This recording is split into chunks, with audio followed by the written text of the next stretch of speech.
welcome. This is the fourth of 5 presentations sponsored by the Thetford Historical Society. As you know, we hadn't done this for a couple of years, but we're back. Next week, Thursday night, we will wrap it up, and we'll be back at the Northeast Farmers of Color headquarters, which is formerly the North Thetford Church. And the presentation, Jill Mudgett will speak of Murder in the Vermont Woods, a story about race, class, and gender in the 19th century. So it'll be a great way to wrap this up. There are snackables over there if you can reach them.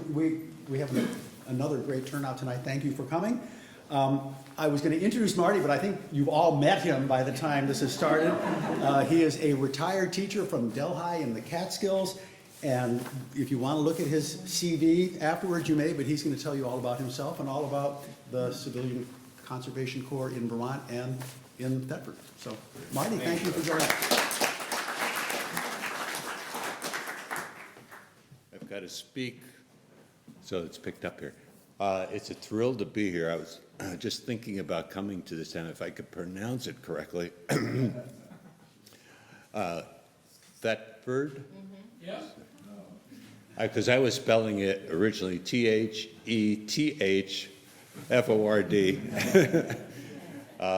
Very unusual, but beautiful town. And it was surprising to meet all you people. We've got people from Belgium, France, where else do we have? Even believe it or not, yes, Thetford came out. So it's exciting to come. I live now in East Hampton, Connecticut. Okay, so it's very strange coming up here giving talks, and I don't even live in this state. 2 weeks ago, I was in Montpelier on April the 5th, which was the date when Roosevelt signed the Emergency Conservation Work Act that created the Civilian Conservation Corps.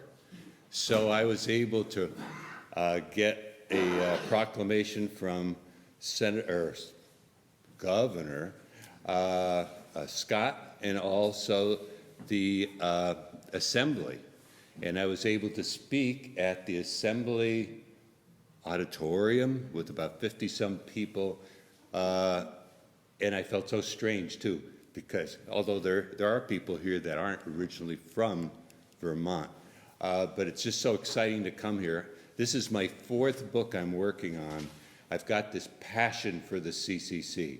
I mean, it's just, I'm going to be 80 this year, and I hope I still have energy to finish this book and then go to Massachusetts. And then somebody in the audience has stuff from New Hampshire. And my wife says, Marty, no more books. Because I just did 11 books, and this is what I do in retirement. I don't go to Dunkin' Donuts or Burger King. You know, you see the old farts. I'm an old fart, but I don't want to. But I just, if you ever watch the movie Dead Poets Society, Carpe diem futurae causa, seize the day. So far I have the energy to keep going. On Sunday, I was in Franklin, Connecticut. Then last night, I was in Cumberland, Rhode Island. Tonight, I'm here. Tomorrow, I'm in Columbia, Connecticut. The next day, in West Warwick. And then I'm going to be in Windsor, Vermont, Sunday. And then I've got 2 days at the library conference in Connecticut. So I just hope I have the energy to keep going here. But to make it fast, this is the 90th anniversary. This is something special. And I am with a group called the CCC Legacy. It's a national organization that was originally started by, in the 80s and 90s, CCC boys. They wanted to get together once a month. Up in Barrie, there was a group, and there might have been even one in the southern part of Vermont. In Connecticut, there was an east and west. It was called NACA. And the men just started dying off, and this other organization, CCC Legacy, took over, I think it was in 2008. And I'm on the board, and we try to keep it alive. So I'm gonna pass these around, trying to improve membership. But what we do too is, we try to keep it alive. We have gatherings, different parts of the United States. I've been to Missoula, Montana, Oregon, Portland, Oregon, South Carolina, New York. Every year they go to a different place and look at all of the accomplishments of the CCC. So I'll pass them around. If you'd like to join and learn about it, you could take one. If we need more, I've got more too. Now that I've finished selling things, the other thing, I have a clipboard. If you'd like to be on the mailing list, hopefully I'll have the book done.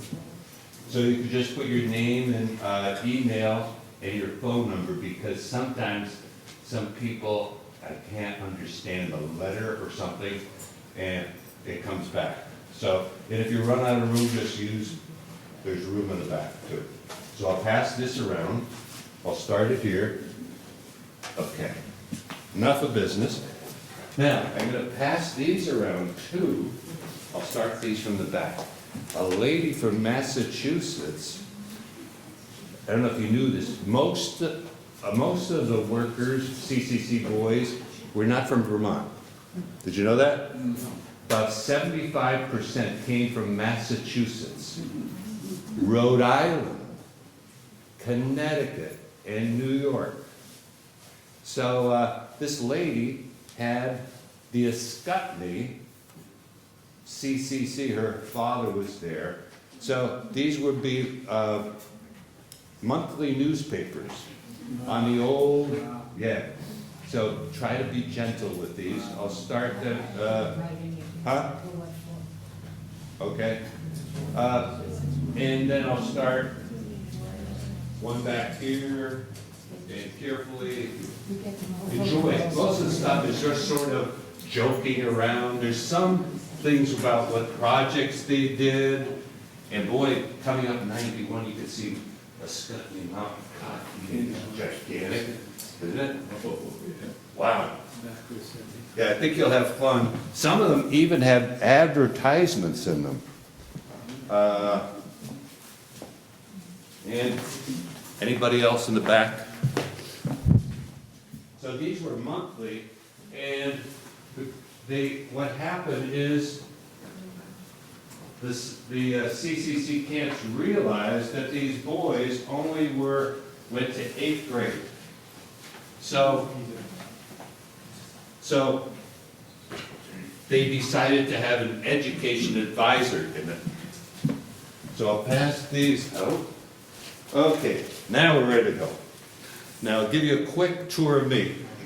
Did you know that Vermont does not have a statue to honor the work of the CCCs?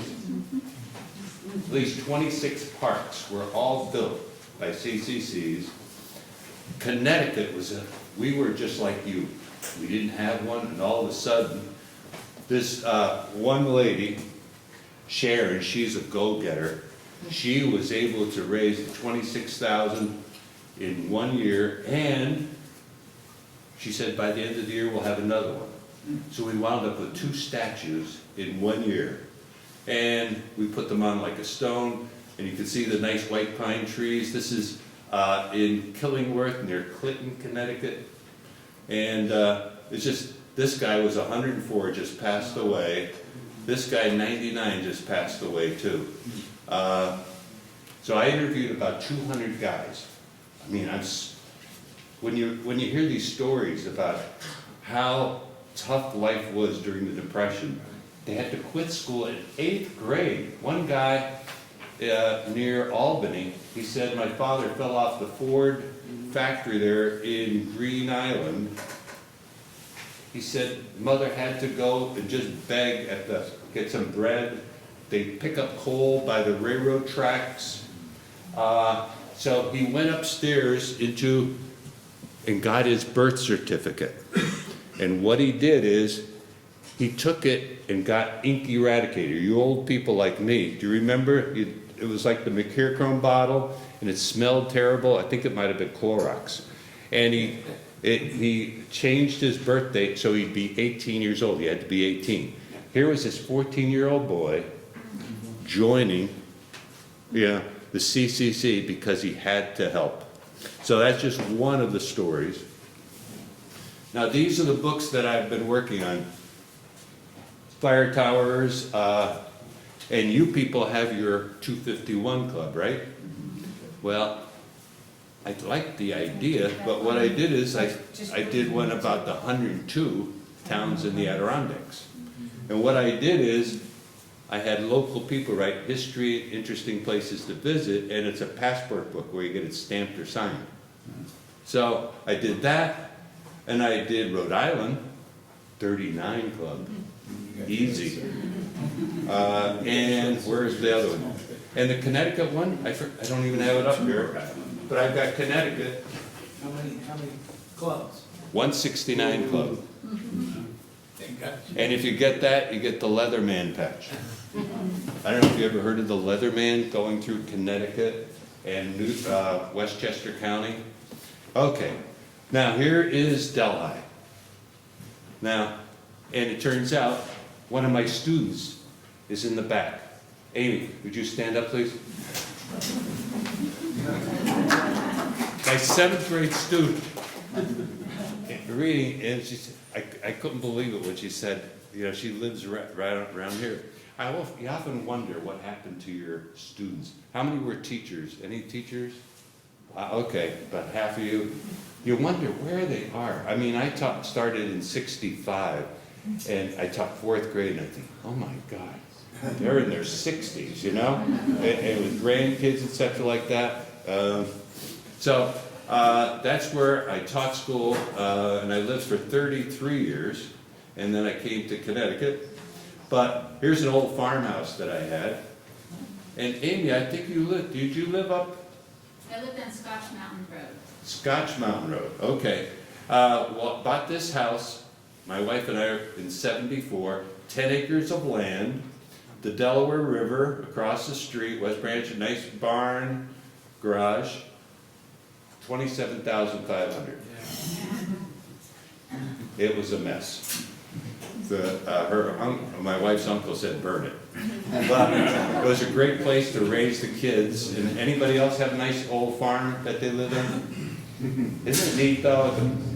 Put a basketball hoop in there. We even had a rock and roll band in there for our reunion. This is where Amy went to school, and this was built by the WPA. WPA is different from the CCC in that these were older men. They went home every day from work. And this was built by the WPA. Look at so many town halls, schools, roads, bridges were built by the WPA, Works Progress Administration. That was in 1935 it started. Then, when I came to this town, this boy said, Mr. Podskoch, this book, My Side of the Mountain, is all about Delhi. Anybody ever read My Side of the Mountain? Wow, okay. Well, about a boy leaves New York City trying to find his Grandpa Gridley's farm in Delhi. And he goes to our library and learns how to live off the land, tames a hawk, and lives fall, winter, and spring. She won the Newbery Award, Jean George, for this book, and she won it for Julie of the Wolves, too. Any you people know what a Newbery Award is? The best book. So I looked in the back of the book, and it said this author is from Chappaqua, New York. Anybody know where Chappaqua is? Where is it? It's on Long Island. No. Westchester County. Westchester County. The Clintons live there now. So lots of money in Chappaqua. So I dialed the information for Chappaqua Jean George, got her phone number. So I dialed the number one night, and a lady answered. I said, is Jean George there? Speaking. I'm just a teacher from Delhi. Oh, Delhi, what a wonderful town. Because she used it for this fictional story. And so I said, we're poor, we can't afford an author, could you come? She said, I'd love to come. You know what it is to get these famous writers to come? So I had Gene George, I had 15 other writers, K through 12, and I did it for 25 years. I also had Eric Carle. Anybody ever hear of Eric Carle? The Hungry Caterpillar. He came too, stayed at my house, and my daughter sat on his lap and he read The Hungry Caterpillar to him. And he just passed away last year. So I had all these people come, and I tried to get my kids interested in reading and writing, and I wound up writing books. Started with Fire Towers. Then I had this comic book illustrator. He said, Marty, let's do something together. So every week in the Adirondack papers, I would write a story, a little bit, Teddy Roosevelt, learning that he became the president, and bunch of pictures. Oh, look at every week. We did this for 5 years, and I put them all together in these books. They're just, because I used to be a remedial reading teacher too. You gotta have something short, easy, and interesting. So then, I went from Fire Towers, the men and women who put up, trying to prevent fires, to the men who built up our forests, state parks. And you people were very lucky to have a CCC camp in North Thetford. Okay? Anybody who lives in North Thetford? Hey! So, does anybody live on Latham Road? Do you live near the spot? My backyard, The CCC camp? yes. I I own was- the CCC. Do you really? That's a The Red Barn house? You know, I drove in tonight and listening to all the shootings of people coming on somebody's property, I figured, I better not. I mean, somebody just had a leaf blower, and the neighbor shot the guy because he was using a leaf blower, you know? So I went, so can I stop by tomorrow? Yeah, I don't live there, but you're welcome to stop by, nobody's there right now, so help yourself. And do you live there too?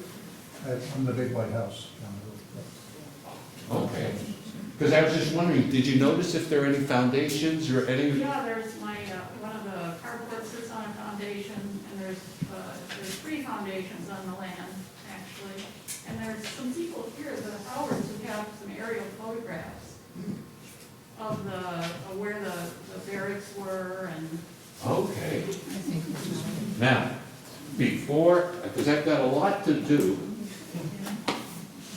what I want to do is, because I've got so many things, I don't want to bore you, but I've got a yearbook. These are very expensive. I know I paid $180 at the Lake Placid one for the New York State one.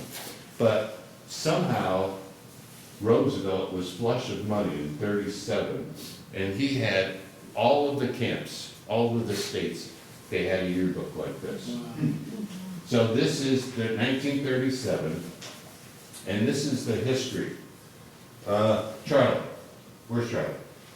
Are you a good reader? I can read. My voice is getting to me here. I'll start it off while you're getting ready. On June 1st, 1935, at 4 p.m., a cadre, a group of about 23 guys, of men from the 125th Company CCC of Danbury, New Hampshire, anybody know where that is? Yes. Arrived at North Thetford, Vermont, under the commanding officer, Captain Harold Sim. Thus, the 1,157th Company, the CCC, came into being. There were no buildings on the campsite. The ground was rough and covered with brush and rocks. However, tents were soon erected, and a field kitchen established. For the next 2 weeks, the chief task confronting the embryo company was to clear the camp site. Okay, Charlie, where is it? Excuse me. It's just that I gotta get a drink. Pina colada. Right from there. On June 15th, 1935. Okay. Construction of the camp building began under the direction of Captain Sim. Some enrollees continued to cut brush and clear the area while others checked lumber for the construction crew. This was the daily routine until the permanent structures were completed. Keep going. I'm still going, okay. On August 1st, 1935. One paragraph, you're counting. Did anybody remember that? So that when it got your turn to read a paragraph, you didn't screw up. Now I lost where I was. On August 1st, 1935, Captain Otis F. Tabler, Air Reserve, relieved Captain Sim and directed operations until the arrival of Captain Gerald Potts, Infantry Reserve, who has directed all Army activities of the 1157th Company since September 1st, 1935. On August 15th, 1935, approximately 167 enrollees arrived from Fort Devens, Mass., where they had been organized to form the balance of the 1157th Company CCC. These men were put to work clearing the camp area of leftover building supplies and materials such as shavings, lumber, etc., and beautifying the campsite. Added to this was the necessary sessions of instructions that had to be given them on the requisites of a good camp, such as the making of bunks, cleaning of barracks, policing of grounds, etc. In this matter, they were kept busy during their period of processing around camp. Mr. Alfred Carlson arrived in camp on August 25th, 1935, and assumed the duties of camp superintendent. As the first camp superintendent, it was Mr. Carlson's first task to set up the forestry department to plan all the crews and start the work projects. Gypsy moth scouting and construction on the state park at Thetford Hill were started at the same time and have been continued to the present time. Since the beginning of the work projects, the state park at Thetford Hill has been the construction job. The area has been cleared and roads, parking areas, fireplaces, horse trails, foot trails, and picnic tables have been constructed. Yeah. Most of us are familiar with, during the winter, this kind of work was slow, and in order to dig, much dynamiting had to be done. Under the direction of very competent forestmen, this type of work furnishes invaluable experience for the enrollees. Keep going. I'll keep going.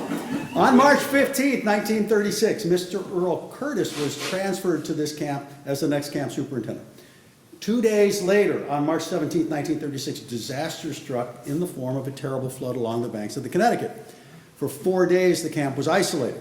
All supplies had to be ferried across in a boat. One truck was caught on the New Hampshire side of the river and managed to bring supplies up to Lyme, New Hampshire, on that side to be ferried over, no bridge, under the direction of Lieutenant John Gordon. The work projects were suspended for about 1.5 weeks. This time was taken up in reconstruction and cleaning up in the town of North Thetford. Very good, thank you. I'm getting him ready for the ministry. When he gets a sermon, he'll be reading the Bible. But I figured, because sometimes by the time people will be leaving because they'll be tired of my stories, and I just wanted to get that in. Do you like the newspapers? Yeah. They interesting?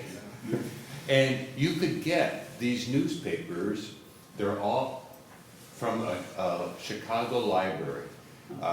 And because each of the camps would send a newspaper to the Chicago University, and they were kept there. So they had this big collection, and they digitized them, and so you could just go to CCC newspapers, just Google that until you finally orient yourself and get past paying stuff, but you don't have to pay for anything. But you could just name the state, and you could, did anybody here have any parents in the CCC? Yes. Rhode Island. Rhode Island. I see you have 2 books from Rhode Island. Yes, but not CCC. Oh, not CCC, okay. Tell me about your... Well, my dad was born in 1921, so he didn't finish high school, and he was in the CCC, and his biggest complaint was that they sent all the money home. They Is that true? No, they, $1 a day, Yeah. $30 a month, 25 went straight home to the parents. Okay. They had $5 spending money For the month. for the month. Okay, yeah. But that was 1941. Do you have any pictures, any stories? No, no, but I do remember a tower that he worked on. It was a fire tower in Rhode Island. Escaheg, It's on the way to. Situate? No, it's on Route 2, if I'm remembering correctly, going towards the beach, going towards the ocean. Okay. And that may not be correct, but that's the Right. one I Now, remember. if anybody would like to find out what their father, grandfather, uncle was in the CCC, the Army ran the camp. You send away to St. Louis, you'll get your dad's records. Oh, wow. You gotta do that. Yeah. Huh? You gotta do that. So it was run by the Army, the US Army. Run by the Army. Okay. Anybody else trying to find? Yes. For the New Hampshire? Two uncles, okay. Yeah, you gotta. do Anybody that. else? Where? What are they? Vermont. 25. Well, your father, grandfather? Your father, where was he? Do you- I believe he was over, building a road between Plymouth, Vermont and Shrewsbury. Shrewsbury and Plymouth. Yeah. Oh, that was a terrible road, but that was a big road, going from Shrewsbury, Kidding. they closed it up in the winter. Uh-huh. Yes, and there was a ski area But you too. gotta do it, so it's There. St. Louis. Anybody else trying to find out about their Gotta do that. father, grandfather? Neat. Okay, Good project from the Army. That is a good one. so this is gonna be great, because what town was your dad born in? Providence. Tons of boys from Providence. Where's that yearbook? If you look through here, you might find, you'll see, I think it was the, Groton. The one of the camps there were all Rhode Island boys. And I think there was another one too, just all Rhode Island. Okay, and I'll get to the part. So I travel all over the Catskills or Adirondacks gathering stories for my books. People took me in, and thank you, Bertha is going to take me in for the night.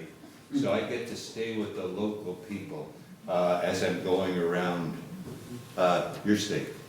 So I got this book done, interviewed about 100 guys. Then I came to Connecticut. So why should I drive all the way to Adirondacks when I could interview 100 guys here in Connecticut? So these were the location of the different CCC camps. And in my town of East Hampton, I've got 2 camps, Jenkins and Stewart. Then the historian from Rhode Island called me up and he said, I'm trying to write something about this for the state. Could you help me? Because he didn't know where all the camps were. And this guy, Mike Wilk, had come to one of my talks in Connecticut. He was trying to find his dad. All he had was this burnt picture from a fire, you know. And all he knew that it was in Kent. But there's no town in Kent, but there's a county. So we were able to track it, and in one day, we visited 7 camps.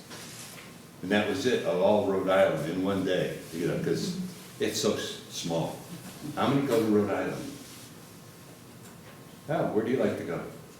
Rhode Island Coast, I grew up in Providence, family place in Westerly. Westerly.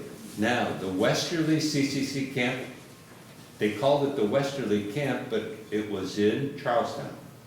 Okay. Because the nearest post office and railroad station, the one in Brunswick, Vermont, they didn't call it the Brunswick camp, they called it the north across the river from Brunswick. It starts with an S. Stafford or something like that, North Stafford. There was a railroad and post office. So it's in the yearbook for the New Hampshire, although it is in Vermont. But that was, when you're doing research, it's confusing, but you have to sort through. So those were the camps, and I got that book done. But I didn't grow up in the Depression. I was born in 43, but my grandfathers came from Slovakia and Lithuania. And they came to Wilkes-Barre and worked in the coal mines, just like the immigrants today.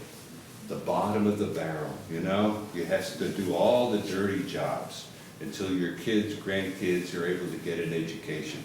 So, my mother had 8 sisters and a brother, and she was 8 years old when her father died. And you probably have stories too like that about how tough it was. So, how tough was it for your dad's family there in Providence? Actually, they were not that bad off. They owned a triple decker, which is still there in Providence, so. Something happened because my father couldn't join because his father owned a house. Oh, Something happened there. and how do you? Money talks. Yeah. Yeah. Well, maybe his parents threw him out. Who knows? Yeah. You never know. You'll never know.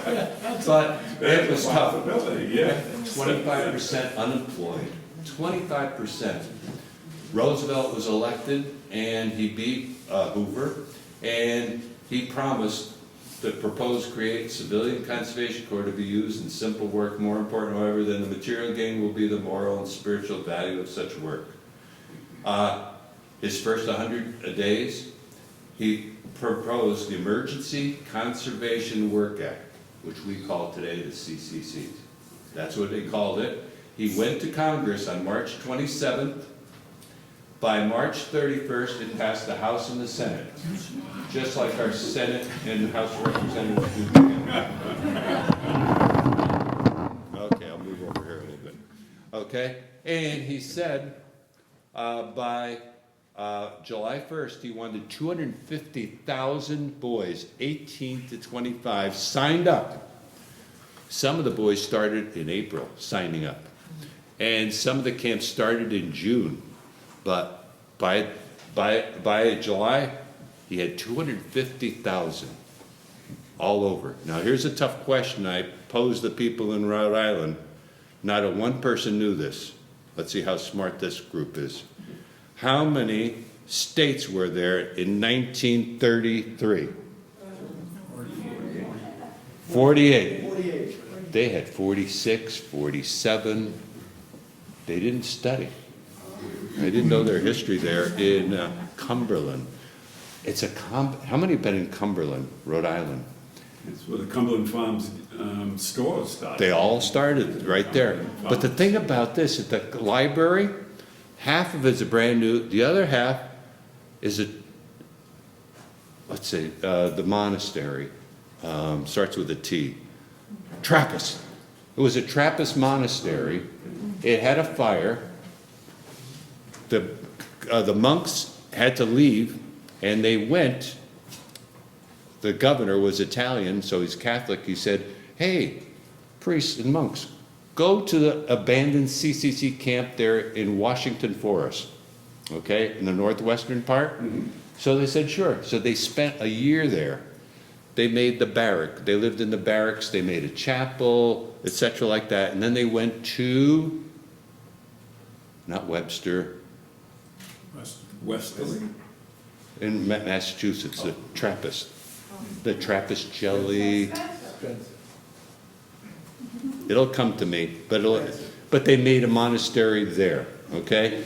Now, they took the burned out part, the town, and made a library out of it. So I was speaking in this dome building with terrazzo floor and everything, you know, from where the monks, the Trappists had it. And it's this combination of new and the old buildings. And Diamond Hill. Mm-hmm. Skier. It used to be a skier. Did you ski there? Yes, I have, yeah. That was built by the CCC. Oh. Yeah, that's, I learned, I keep, this is the biggest news. Your state had this guy for the head forester. How many have heard of him? About half of you, okay. This guy, do you know where he came from? Westport, New York, on Lake Champlain. His dad was a poor farmer. he and his father raised up enough money. He went to Syracuse School of Forestry. He came across the lake and started as a forester in Vermont, and then he wound up the head. In his journeys, like in the 1920s, he went over to Sweden. He saw these people skiing. Holy crow, what could, mountains they've got, and we've got mountains and we've got snow. So guess what he did? He took the CCC boys and he had projects to make ski places. How many have been to Stowe? The first 3 slopes, ski areas, were built 33, 34, 35, 34, or 35, 36, 36, 37 were built by the CCC. The one by Peru, Bromley. Ski slope. If you go up Okemo, they built the road, the CCC boys, to the top, and also built the fire tower up there. Okay? So yeah, this guy, he went to Washington in 1933, and he had plans. Everything was based on population. The states that were the largest, they got the most CCC camps, except Vermont, because your forester had these different plans. And he said, look at all, I got all these plans. So he's got all these plans approved, no boys. Bring up the Massachusetts boys, okay?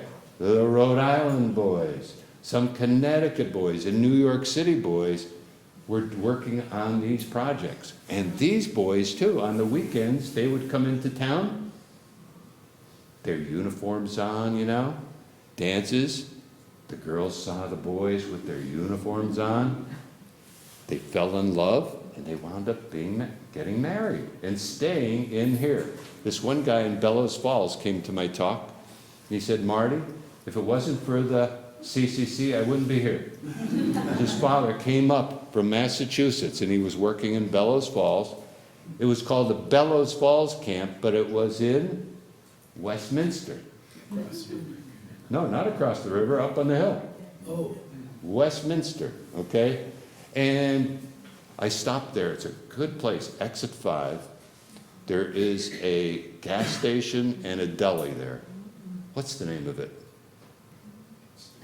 But before you get to that, there's a dirt road going up, and it goes right along 91, and that's where the camp was. And they did so much work. So this guy's father was working there, and he fell in love, and all of a sudden, they said they disappeared. Nobody knew where his father and mother went for 2 years. And then all of a sudden, they reappeared again in Bellows Falls, and that's all he knows about, But these crazy stories, they're just unbelievable. But this guy, and you people have reverence. When you go into a state park, you ever see these signs? This park was built by the CCCs. Connecticut, they don't have that. I got to get after them, okay? But this guy, and if you ever get a chance, he did 2 books, okay? This is basically the history of the CCCs, and this is his biography about his life. You can pass this around. So I'll get you reading. I used to use individualized reading. Amy, do you remember any books you read in my class? The Outsiders. The Outsiders, okay. We don't have too many young people here, do we? Look at this young lady. Did you read The Outsiders? No, just kidding. Okay, but the Department of Labor chose the poor boys, the families, okay? So if your family was poor, then, and it was called relief. You ever heard that word? They didn't have enough money, and not like we have today, they get checks, etc. They said they'd give you like a note, and you would go into like a grocery store, and they would give so many pounds of flour or sugar, etc. And that, that was like relief. So Department of Labor. Now, who could tell me who was the head of the Department of Labor under Roosevelt? Who said it? Francis Burton. Charlie Exner. Unbelievable. Okay? That is very good. And she went to school in Massachusetts. Mount Holyoke College. Holyoke College. Did you go there? And they have a scholarship named after her. Okay? He chose the Army. Here's the Army in Paul Smith's. And he picked a labor union person to be in charge of Fetchner. Okay? And the Army, people that were in the Army, I think they were getting about $22 a month. The CCC boys were getting $30 a month. So and some of the labor unions were upset about that. But that's why Roosevelt was pretty smart. He had a labor man in charge. Then we had what they called a bonus army, came in 1932. Who knows what the bonus army was? Yes? World War I that's looking for their promised bonus. They were promised by 1945 or 46, they would get a bonus. You know, when they're older, maybe 60 years old. But in 32, they had no jobs. So they went and marched. Please, please, President Hoover, give us our bonus. And what did Hoover do? Very good. Who was sent to get rid of them? There it is. What's your name? Paul. Paul is the genius back there. Charlie, he's taking over. Paul. MacArthur. And he drove them, shot them, burned them. Some of them, even their families, the veterans of World War I families, were driven out. Then in 1933, a new president came in. Now, protesters come again. Who does Roosevelt send to deal with this rowdy crew? Starts with an E. Who said that? Correct, Eleanor. Who said that? I did. 3 people said, you did too. This class is so smart. This is the smartest I've ever had. Nobody, they all say Eisenhower, you know? Eleanor drove up in her limousine. Now, what's the problem here? You don't have a job. Now, you're the president, and you have people protesting. I don't know if you've ever seen a president having a protest. But if you have protesters, do you want them to keep getting violent or, protesting? No, give them a job. So he said, I'm going to make veterans camps. Now, in this, let me try to think of what towns have, veterans. They'll come up to me. Wait till you see this one. So, it turns out that the Winooski River, how many have been near the Winooski River? Okay? Now, this thing was flooding. Now, who could tell me what was the year of the terrible flood of the Winooski? 39? 39? Nope. I heard it someplace. 26. Who said 26? 27. I'm wrong. Okay. 27. Okay, thank you for helping out. The 27 flood. Okay? So these electric companies too, they started thinking, boy, if we could stop these rivers that flow into the Winooski River and with dams, and we could also make electricity. So they had these plans. So your forester goes to Washington. Hey, I've got 3 dams that we could build. So guess what? Veterans. 5,000 World War I veterans came to East Barry, and built the East Barry Dam. Then they built the Wrightsville Dam above Montpelier. Then they came to Waterbury and did the Waterbury Dam, which is huge.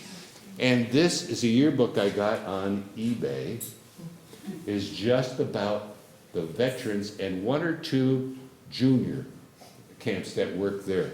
How many have ever seen that dam in Waterbury? There's a dirt road going up there, there's campgrounds, etc. So I'll pass this, I'll start with that genius Paul back there. Wait till you see this, is just all veterans building the dams. And they're, especially the Waterbury Historical has tons of stuff. Okay? Now look at this. This is the East Barry Dam.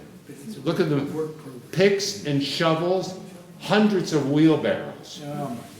I mean, the 1933, these, and they worked 12 months out of the year. I mean, it's just incredible. There they are. They had physical exams. Of course, look how thin these boys were. They were lucky to have 1 meal a day, if that, okay? They had to clothe the boys. Where did they get all the uniforms? Clothing, underwear, boots. From the army. World War I surplus. In 2.5 months, they had to clothe 250,000 young boys and later on veterans. Okay? Guess what I have?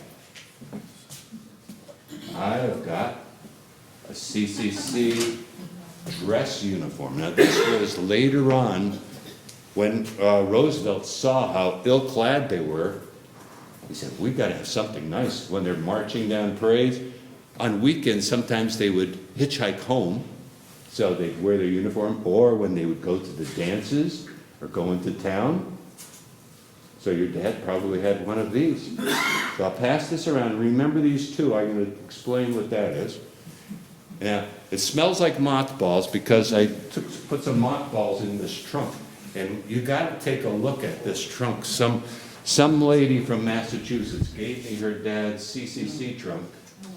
And it even says it on the top there, CCC and the company. But look at all the places he visited. And this trunk, in those days, went for $5. And here's a hat that I got, dress hat. Okay. Now, I'm going to give a talk in Marshfield. How many been to Groton State Park? Sure. Oh, yeah. Isn't that unbelievable, the work they did? Do you know that road as you're going up north towards Marshfield? Yes. That was all built by the CCC. There was nothing there until they came in '33. And that was a camp CCC boys from Rhode Island. All 200 boys, yes? Who did the engineering? Good question. They would hire an engineer for the supervisor. Each camp had a superintendent, and he was an engineer, and he designed the projects. And they had to be according to specifications. They had, but these are the automotive, all these books from the national government, the roads, everything had to be done a certain way. And if it wasn't, and if you go on these roads today, they are still in great shape because they were done not by local, you know, how politicians or something. They had to be done specifically a certain way. So here's the group of the boys coming there. They got the nice clothing. Now, we had 200 boys approximately in each camp. Now, we're going to see who's the smartest now. In Rhode Island, they had 4 barracks, like this. If you have 200 boys, and you're the captain, how many boys would be in each barracks? 50, correct. What's your name? Terry. Terry. Terry, genius. Are you a CPA? One time I asked somebody and he said, yes, I'm a CPA. There's nothing wrong. You never know. Okay, now in Connecticut and a lot of the states, they had 5 barracks, 200 guys. How many in one barracks? 40. 40, Terry again. Okay, So now, could you picture in Vermont now, Vermont, we have 50 boys, 18 to 25 years old. The hormones going crazy, right? And especially these kids from Providence, Rhode Island, or New York City, these wild city boys coming up to the country. And you imagine how, a lot of times, they never made it, right? They would be here. Now, the story goes, and how many have been to New Jersey? You know, the Pine Barrens?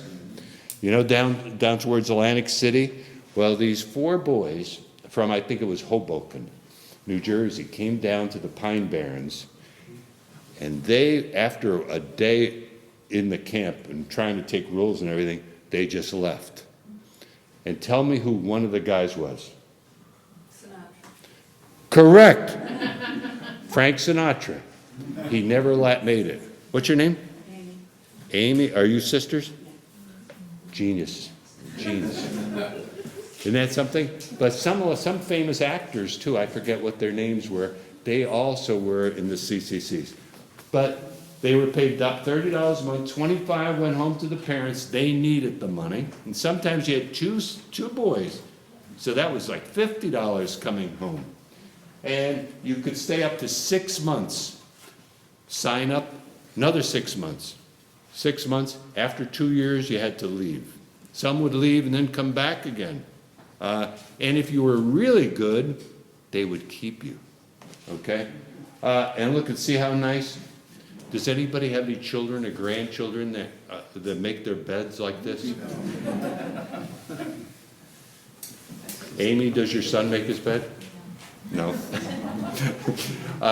So I have the 2 grandkids, girls, they still come every Friday. They're 16 and 18 now. And I said, if you make your beds now, you're going to get CCC money, $1 a day. So they would make sure they made their beds when they came to Nana and Papa's on Friday night. Now they come not by themselves, but with their friends. So sometimes we might have 7, 12 girls in this one big room, you know, because we have a big room and a couple of bedrooms too. And they get together. Okay. So they had a doctor. Now Chad is a doctor.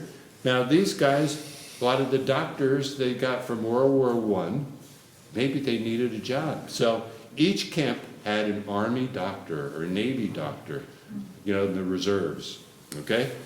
Just like in schools we have nurses, they all had a doctor, and they would hire a boy, or one of the boys of the 200, his job was just to stay at the clinic and take care of the sick. And he could also stay there. They also had traveling dentists, or take the boys' dentists into town. Look at this picture. I mean, I went to Bellows Falls for the Westminster camp. Nobody had any pictures. All of a sudden, I started writing newspaper articles. You know, if you write, you know, for these weekly newspapers, they'll print anything. And thank God, I'd send stories, and they write the stories. Some lady said, I got pictures. And this was fantastic because, look at this. Isn't that amazing? Route 91 goes right up here. In fact, 91 may have even taken part of this camp. And the strange thing is I finally found out where it is in Westminster. I was telling you how to get there from that little deli newspaper or gas station, Irving gas station there. You go up there and there's a road, CCC road. And this chimney is still there. See, this would be the garage. They kept all the trucks in the garage. You know, the flag, they would raise the flag, barracks, 2, 3, 4, could be like that. Oh wait, 1, 2, 3, 4, and this could have been the rec hall, where they'd have a nice chimney. And here's the road coming down, and then come down to Route 5. Now, here's Elmore thing. So that summer of '33, they didn't have any buildings. They were lucky that the superintendent and the state had to figure out where these were. The Army said it had to have good water. If it didn't have good water, they couldn't have a camp. So they brought in, look at all these Army tents, probably from World War I, okay? And then they would hire local guys to build the building. And it might, maybe by November, maybe the buildings were done, or maybe October. One camp was still in tents. Imagine that in Vermont. Get up at 6 o'clock. Look at, I don't know if you could see everything neatly in order in the tent. The captain would come for inspections, raising and lowering the flag, attendants. Every truck was in a garage. And they were built, the floor was like this, pitched. And they would put a block of wood in front of the trucks. So in case there was a fire, they just remove the block of wood and then roll out. Okay, because there were fires and some people, CCC boys and Army guys, died. I'll tell you about that one. Here's the Northfield winter camp. How many have been to Northfield? The camp was on the fairgrounds. The fairgrounds. How many have been to Weston? You know, the Vermont country store is there. We'll go up the road a little bit where the road divides. 101 goes this way, goes straight. I forget, because I gave a talk up there. Right there is where the Weston camp was. And I got to meet Lyman Norton. He is a fanatic too on the CCCs. He also put up the money to put the metal sign, you know, saying it was there. How about St. Albans? I'm going to give a talk there because I've never been to St. Albans. But big thing, building roads into the forest to get the wood out and also for fight fires. Later on, they got these bulldozers. But look at these guys working on the roads, building the dam.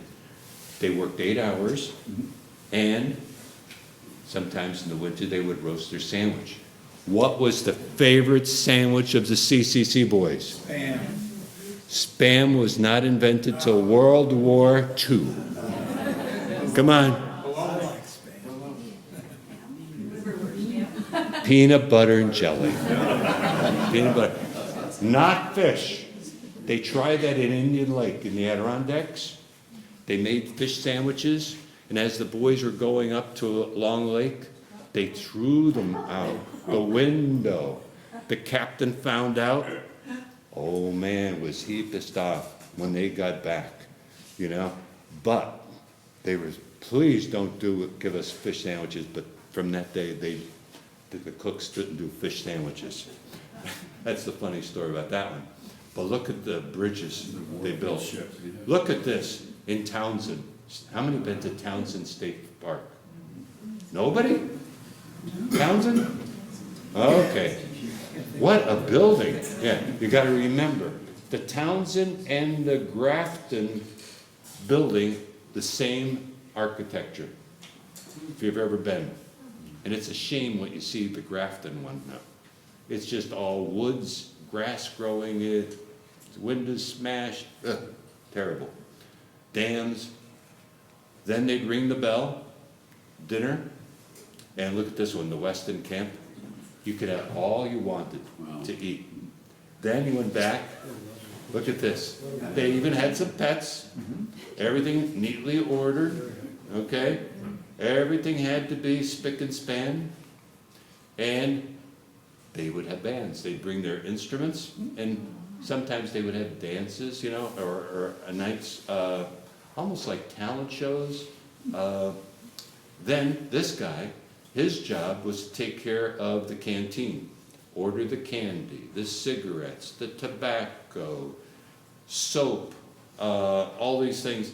And his job was just to be in the rec hall at night and on the weekend.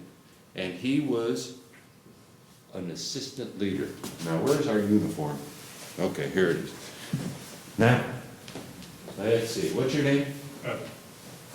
Ed, you're going to be, the captain says, you're a big guy, I want you to take barracks number 1, and you're gonna be the leader. You're gonna have double stripes on you, and instead of $30, $45. Huh? And you're gonna take care of, make sure. Now, what's your name? Joe. Joe, you be his assistant, okay? You two guys take care of, I gotta remember, 50 guys. Is that right? 50 guys. So you're gonna have 48 guys to watch over, and you're gonna get $36. So that's what the captain did. He had different assistant. This guy got the $36 because he was, that was sort of like an important job. Guys in the office too. You were good with typing? Bingo. One guy in Springfield, he's a pharmacist at the hospital. He emailed me his grandfather's records. He was in is he here in the audience? Anybody from Springfield? Nobody? Okay, his grandfather went to junior college, business. So the captain, put him in the office, not planting trees or anything. And after 2 years, he got married. Guess what? He hired him as an employee now. He got $1,400 a month to be the bookkeeper and take care of all the records, okay, at Fort Ethan Allen. That was a supply depot. Look at Marshfield. They'd have ping pong, look at this, pool table. They would have this pressed cardboard. Homosoap, did you ever hear that word? Oh, yeah. Thick cardboard Yes, yeah. for insulation. On the back was just tar paper, because these were supposed to be temporary. Look at this. Do you see the tar paper? Yeah. Why do they have ladders on the roof? In case there's a fire, what else? Snow. Snow removal. How many burn wood? Anybody here burn wood? Did you ever hear of creosote? Clean the chimneys, okay? That would be, I know I had, one time I went up on my roof, and I don't like heights, and I wrote 3 books on fire towers. I can't get up into the fire towers, I just hit them. The way I got up in the fire towers, I was like this. Close my eyes, hold on to somebody, get up on the top of the fire tower. Oh my God, what a beautiful view. And then the wind came in, and I said, I'm getting out of here. Close my eyes, hold on to something. Anybody else have fear of heights like me? Oh, God, terrible. Now look at that, here's the Windsor camp. These might be the boys going out, you know, on a Saturday night. They go. How many camps were there? You've been mentioning quite a few. How many were there in Vermont? You have to, I don't want to take you off topic. When I first did this, last year, I got my map that I got from the 251 Club, and I pasted it down here, because that's all they give you for the 251 Club. You pay $12 a month or year. And so I had to try to figure out where all these camps were, because I didn't even know where the heck Thetford was. Okay, that's the God. This was so it's a challenge for me to try to figure it out. But I've gotten to, you know, about 90% of the camps so far, and locate them. That's the trick sometimes. Like now we have somebody I could go down and look at them. So this is what you're going to see. There were, I think, it keeps fluctuating, maybe around 33 camps. Sometimes I'm not exactly sure. Boxing was really popular, baseball. Look at this, the vets skiing down. Basketball, and they would play other CCC camps or town teams. The uniforms, when they made money at the where they're selling the candy and the canteen, they used the money to buy things for the camp. Some guys, they just did the cooking, KP duty. And Sundays, they could go to the local church, a truck would take them down, or a lot of times in Connecticut, an Army chaplain would come. They even had the bishop from Providence, Rhode Island, come for confirmation in 2 camps. I've got pictures of the bishop coming to the camp. Look at this. In 34, they hired an education advisor. So here they started, could be hobbies, weather crafting, photography. Okay, they'd have dark rooms, some of these camps. There's the photography. And there's the veterans. You get this right. Okay, classes. They even had raising animals, some of these. And look at the one in Danby Camp. They called it the Danby Camp, but guess where it was? Mount Tabor. And I stayed at a family from Mount Tabor after I talked to Danby, you know, the Historical Society. And they said, Marty, you gotta put Mount Tabor Camp. I said, I can't because the Army called it the Danby. No, you gotta call it the Mount Tabor because it was in Mount Tabor. But you know, I said, I felt bad, you know, they're giving me a place to stay for the night, but I can't do that. Then they had to teach them how to drive trucks. And many of these kids, 18 years old, get into accidents. Boys got killed too. So they never, you know. Look at this. Each camp had about 15 trucks. Some were Army and some were Conservation Department trucks.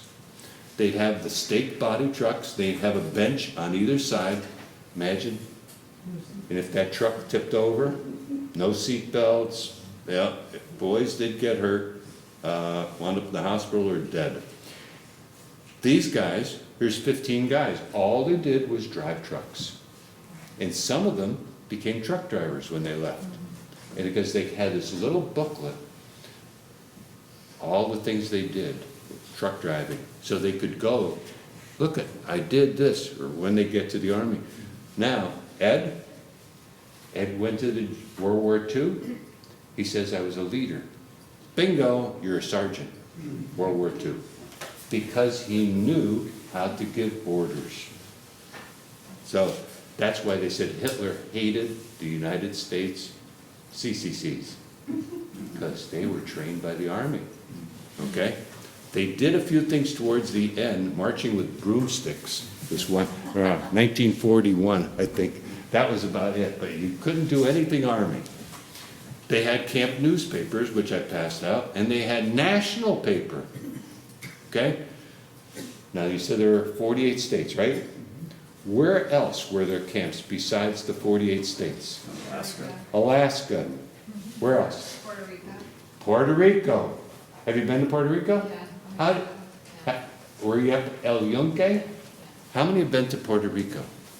Did you ever go up El Yunque, the rainforest, that serpentine road? And then I went in the museum built by the CCC. So there are some Puerto Rican boys, maybe still alive, 100 years old, that were in the CCC. Where else besides Puerto Rico? Hawaii. Hawaii, they said that. Where else? Virgin Islands. Virgin Islands. Name the 3 Virgin Islands where there were CCC camps. Where? St. Croix, St. John, St. Thomas. Your 3 heads together. I went to St. Croix, and I went to this little one-room museum. I said, was there a CCC here? Yes. They planted mahogany trees and also parks. So, and if you've been to Alaska, how many have been to Denali? You know when you go on the bus, you're driving these school buses, and there's roads, unbelievable. But right at the beginning, they just stop at a little park. That was built by the CCC, and also the dog kennels. Okay? But they also did the totem poles, rebuilding of totem poles, one of the projects. But I haven't been to Hawaii. What did these boys accomplish? Now, these are all the things they accomplished in your state. Gypsy must Now, we can't use that word gypsy moth. No. What's the new word? Fluffernutter? No, fluffy. Fluffy, what? Spongy mass Spongy. Spongy. Spongy or spongy? Spongy. SB? SB. Spongy. Moss. Spongy moth. We can't say gypsies. Okay? Okay. Nationally, look at this. Hundreds, thousand, million, billion trees were planted. Just in 9 years. I went to South Carolina for a gathering of CCC Legacy. Guess how many parks there were in 1933 in South Carolina? State parks. 0. 0. And now you could see the beautiful parks. They were built by the CCCs. Okay. They fought insects. Okay?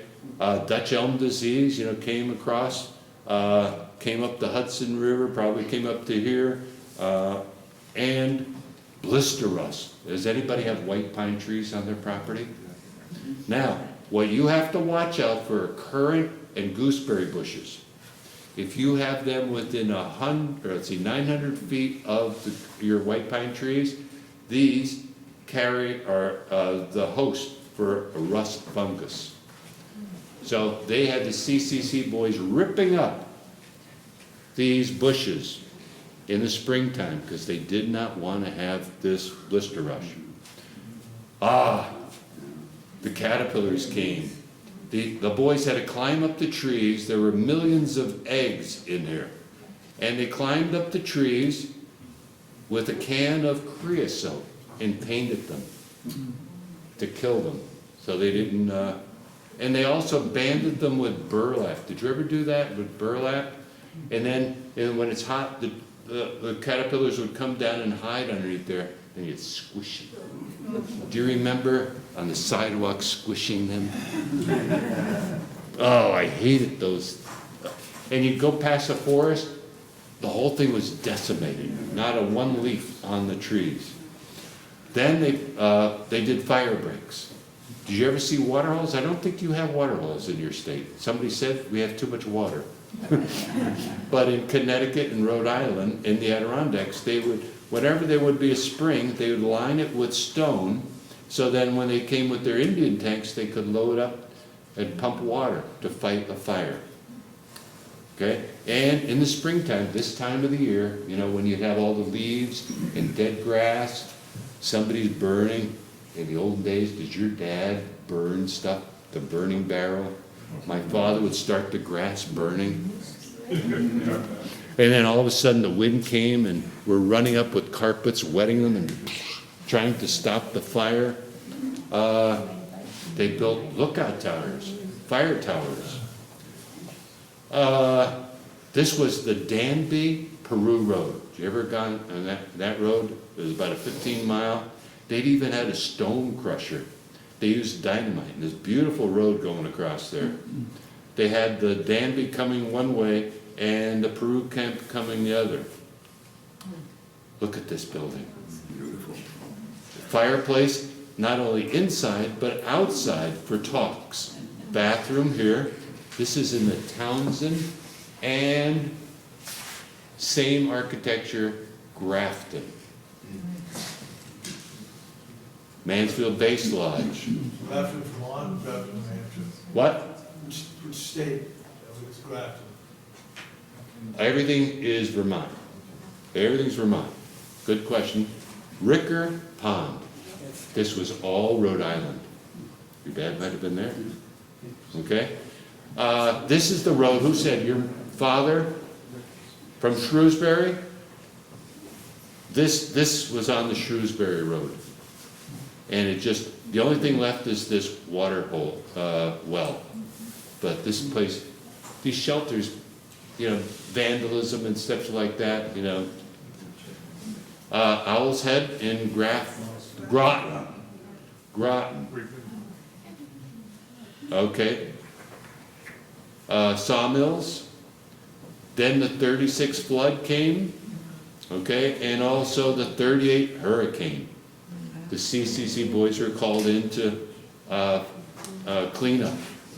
So these are all the camps.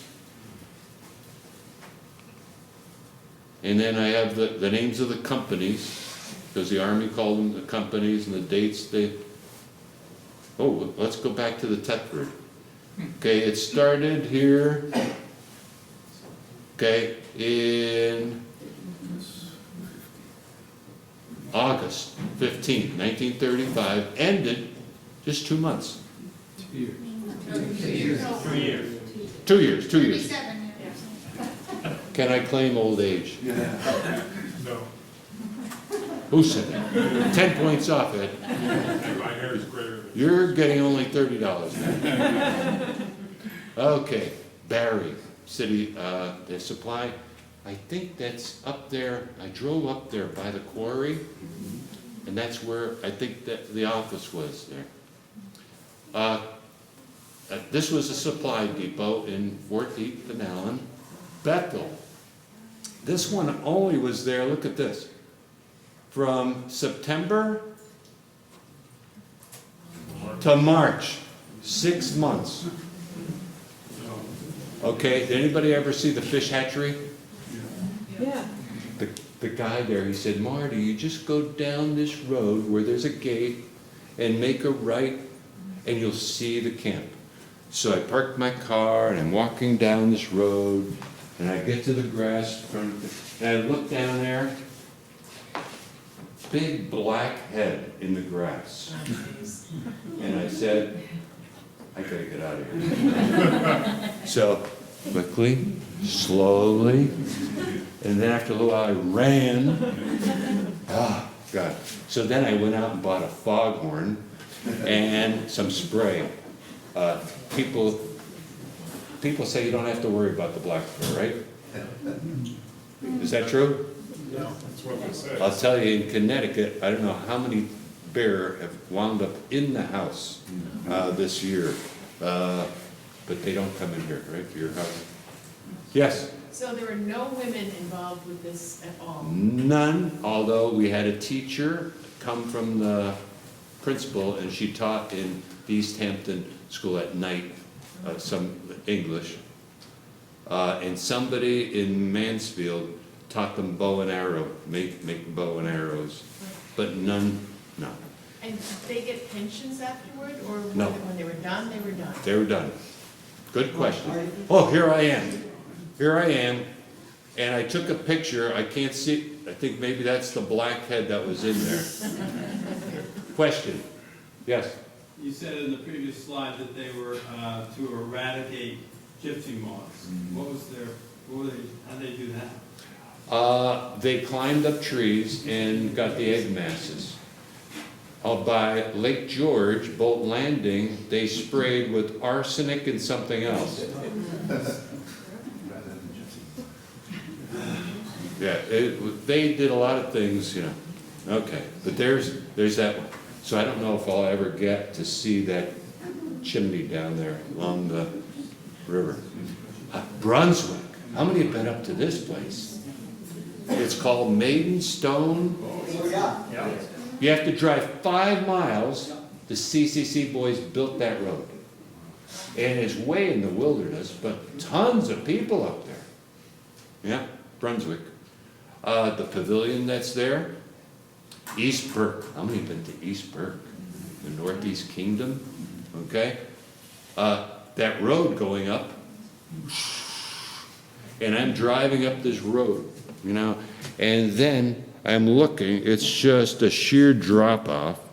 And in the winter, the skiers come right down and go over there, and I don't know how they do it. But I was just praying as I got to the top. My foot, I think I had to switch feet on the brake because my one was getting a cramp because I was so worried that I, wouldn't make it around one of these turns. But the bikers up there, a Burke Mountain, oh my God, it's just, you can't, I think they have 3 bike shops in town. And from April until November, it's just all biking. In the restaurant, one restaurant and a church, busy, West Burke, oh, this is really nice. How many been up there? West Burke, this is Willoughby State Forest. This camp was in the wilderness. It took us hours to find it. They have this beautiful, let's see, what is the name? Crystal Lake. Anybody ever go there? And this is a combination of stone and brick. Really avant-garde architecture, whoever designed it. Sutton, there it is again. This is the camp. Boy, you go up CCC Road and it's right here. And they're trying to make, okay, there's the camp. They even, this is incredible, they built a dam. They funneled the water on this dirt road in Willoughby State Forest, and maybe it was about 25 foot deep. It's just incredible for swimming. Crystal Lake, there it is. And stone, I never found that in the woods, but someplace there. When Montpelier, now let's get to the right, there it is. 1927, Podskoch screwed up here. Okay, but look at, it was terrible. Terrible. So look at the veterans of World War I coming. And, you know, the people could not believe, especially because one of the camp was all black too. We had black camps and white camps. This was prejudice, okay? Look at the size of these buried in. This was mostly picks and shovels. They didn't have anything really big there. Look at that. So this was before the Army Corps of Engineers? The Army Corps of Engineers designed it, Designed it, yeah. okay. But the boys, these guys, look at them. See them? Look at them. The picks, shovels. They had a couple trucks, but no big equipment. Later on, the Waterbury, they get the big stuff. But look at all the veterans camps, 200 guys when they arrived. This was Camp Wilson, East Barrack. Then in Middlesex, okay? Did you ever go through Middlesex? Okay, they're the veterans. Now it's sort of like a hippie place. They said the bakery is really good there. And 3 guys now own it. Our band rehearsed there. Your band rehearsed there? It's a big band, and we rehearsed there. Did you have tie-dye shirts? Yes. Okay, they said it's a good bakery. Yes. Okay, now look at the Montpelier, okay? The Bailey Dam, okay? And so it would get clogged up, so they... With the ice. Yeah, with the ice. Wrightsville Dam, this is above Montpelier. Look at the size of this one. Look at the amount of veterans camp, 2, 4, 6, 8, 10, 12, 14, 16 times 200, Terry? 16 times 200 would be 32. 32,000. 3,200, I think. 3,200. 3,200, our calculator sisters. Okay. Just on that one camp, one dam. And so they had all these camps with these buildings. You saw what the one camp looked like. Multiply, I mean, it's just incredible. Look at this. They packed these with stones. Now, a guy was telling me when he goes up there, they go snowmobiling in the summer, straight up the banks. Just this past week, somebody was telling me that. There, look at it, the legacy for boating. Waterbury Dam. This is incredible. The little river flowed in there, caused the flooding. This is what it looked like before the dam. Before the dam. Then, now they got the trucks. Look at the size of the dam. These are the camps. All these camps with 2,600 guys. These barracks, look at, you see the shape? Yeah. Like a U. 100 veterans in each one. 100. There, see on the hill? They had their own sewage, fire department, movie theater, newspaper, sometimes would come out weekly. Look at, there it is in the summer. See all the U's? And then it's incredible. Look at their road system. Oh, do you see, oh, wait, hold it. Okay. If anybody's been to the town of Moscow, which is by Stowe, okay? Now, there was a camp there too. And did you know when it was closed, Maria von Trapp in 1945 went to the state and she said, can I rent this and have a music and dance camp in the Moscow CCC camp? It was abandoned. So they did, and people would sign up, $50 room and board. Room and board, and they stayed right in the CCC camp at the foot of the hill. I don't know if you know that where the dirt road is going up to the camp, or I mean to the, look at this.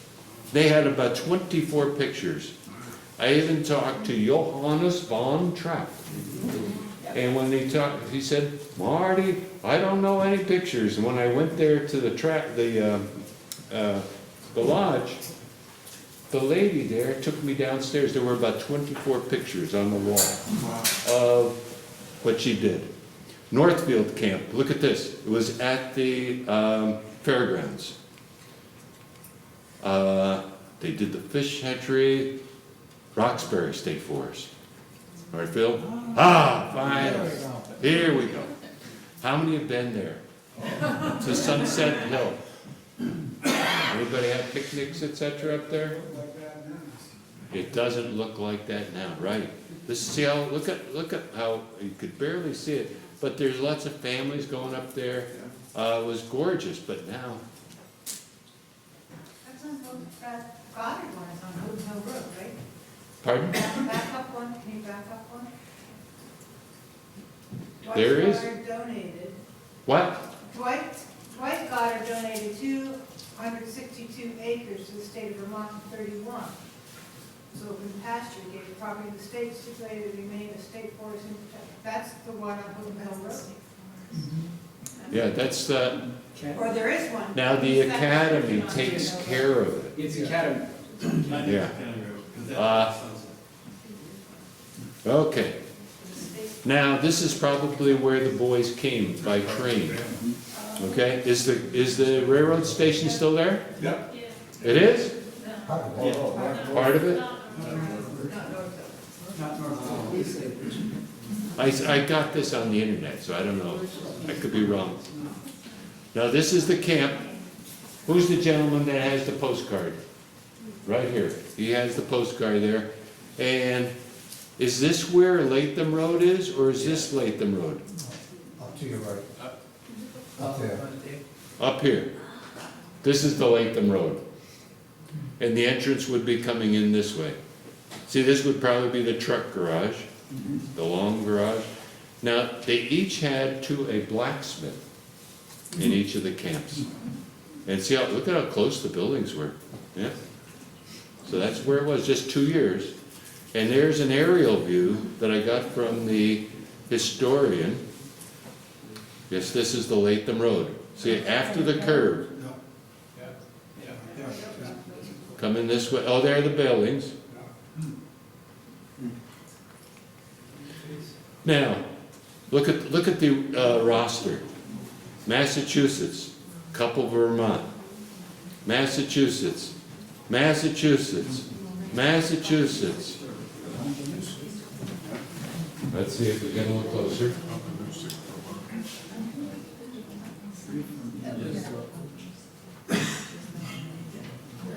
Do you know any of those boys? Eli, Vermont? Okay. And then these would be the leaders, $45. These were $36. See, they needed these extra workers to do all these projects because they didn't have enough Vermont boys to do it. And I didn't go, for some reason I didn't have it, but you could see they're mostly all white boys, okay? Because at that time they're in New York, Pennsylvania, There were white camps, black camps, veterans camps, and also Native American camps on reservations. Yeah. For some reason, I missed that. Oh, here's a better view. Mansfield. Okay. Their projects, gypsy moth, blister rust control, private land too. Constructed, 0.6 Park Road to the top of the hill. Park area contained 177 acres, main block. Enrollees also constructed 6 small stone culverts. They're probably still there. Yeah. Workers built the picnic area with a log picnic shelter on Sunset Hill. That's gone, right? Toilet facilities, 14 granite, those are there. They're still there. Tables, reservoir. Was there a reservoir up there someplace? I'm not aware of that. Camping area, 2 parking areas, horse and hiking trails, forest stand improvement, planting trees, 36 flood, helped clean up the town of North Thetford. Park, 1964 included camping facility operated as Thetford Hill State Park from 36 to 81, 87 to 2008. Is that when the academy took over? So that's behind Yeah. the academy then? Counties took over more recently. More recently. So maybe it was They just, only are renting it. yeah, and it's so nice. I went with the education teacher there. They built this nice building outside for outdoor education. What a campus. And they get these kids not only from your town, but New Hampshire come across. Did anybody have any kids go to school there? Yes. So, there's, out Academy Road comes Hunting Hill Road, you go out there, there's another state park up there, the Goddard Gate to the state. Is there? And it's planted, it was planted with red palm, and I wonder if the CCC crew did that work also. Wasn't that more for a water thing? Well, he told the state, when he gave it to the state, that the Thetford Water Co. had to keep the right to have their wells there. But I just wonder who planted it. Where is that? On Houghton Hill Road, Middle at the end. well. I don't know. This is the only information I got from the records. But maybe you people might be able to find out more. Okay, there's the end. Oh, look at the fireplaces. They're still there. Those are still there. Yeah, the trails. Okay, here is see them climbing up the tree to try to get to those egg masses? They would throw a rope up there and, yes, look at them up there. Oh, sorry. Don't push the wrong button again. And then they would make projects out of wood. Here they're burning something. Maybe debris, who knows what, or unless it was Dutch clearing, yeah. Here they would have, look at the woodcraft classes, look at the trucks and the truck drivers, parking area, maybe at that park, okay. Elmore, Did they transport the workers from North Thetford or from Latham Road to the everyday? right, every day. Up to Thetford Hill Park? Some camps, like the Waterbury camp, if you've ever been to Mount Philo, they would have like a spike camp and spend a week there and then come back to the main camp in Waterbury on the weekend. Okay? But it seems like they just did local. They went back to their camp every day. But some camps, distance, like the Waterbury camp, they had a spike camp up there, and they started making those trails up on, what's the ski area again? Stone. Look at this. Adirondack style, Elmore. Look at this building. How many have been in Elmore? Look at, probably the blacksmith made this. And look at the fireplace. Elmore Legacy, the beautiful park. They did not put the fire tower up, but the trail going up. Jericho. I was in that town of Jericho, and I had to, this was just young boys, they were there just 6 months, and they were building a road, and they were sent to the Waterbury camp, and worked there. There they are in Waterbury. Hockey, they had their own hockey rink too. Baseball field, ski area, ski jump, marsh field. Okay, new discovery they call it, Groton. Look at this lodge, still in good shape. New discovery, Owl's Head. They built that building there, tons of lean-tos for camping. And some have views over the valley. I mean, it's just gorgeous place. Look at it. Lake, Ricker Mills, okay? This one company from New York City. And later on, Rhode Island came to that one, Ricker Mills. Look at that, the buildings. Sandbar State Park there. Look at this building, the bathhouse. Sharon. You're not too far from Sharon, right? I'm going to be there. Now, this, I got to pass this. When it became empty, they tried something. Dartmouth, Chad, professor from Dartmouth, where you went to school, he had this idea, let's do something, if war could mobilize people to do all these acts, if we could do that kind of work, doing good things to help local people, and go and helping the farmers. And the camp would not only be poor boys, but Dartmouth students, and rich, and average. So they tried this. It's called Camp William James. If you want to read this, pass this around too. But they never got the approval. They tried convincing Roosevelt. Eleanor even did it. Now, who are those people from that one town they told me? Sinclair? Did they leave? Rygate. There. Yeah. What's the name of the farm that Roosevelt stayed at near you? There's even a sign. When she came up, she was trying to convince the people to have this camp at where the old Sharon CCC camp was, Camp William James, but it never worked out. They never could convince the government. Downer, anybody ever go up there? Okay, look at this. A lot of times you'll still see the entranceway. Look at this. Now, it was a 4-H camp. They had still some of the building. Anybody go there? 4-H, you went to? Okay. Some of the buildings are still there. Look at the dining hall. Still there. A couple of buildings there. Oh, then you go up here behind the camp. The chimneys, and down this road is that farm where they started the book I told you, Camp William James. The pond, Camp William James. Named after William James, the moral equivalent of war. If we could take all this energy, look at the money we spend on wars. And can you imagine, instead of war, doing good things? That was his philosophy. He had this German professor at Dartmouth. He tried to convey this, but never worked out.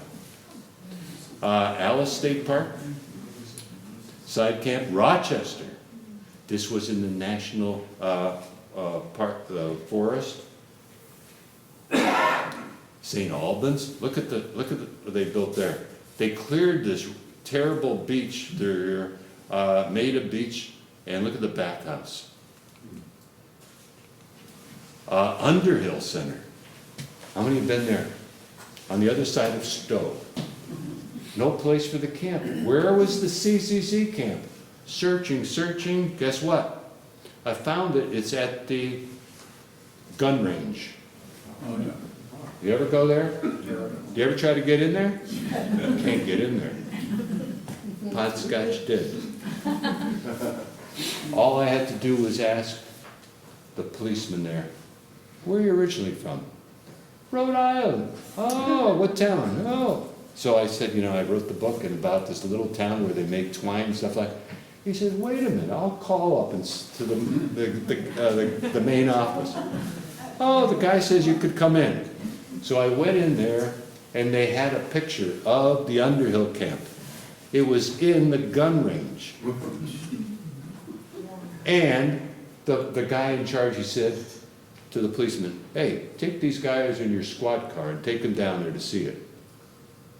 We hopped in the car, and we got to see the chimney that was the remains.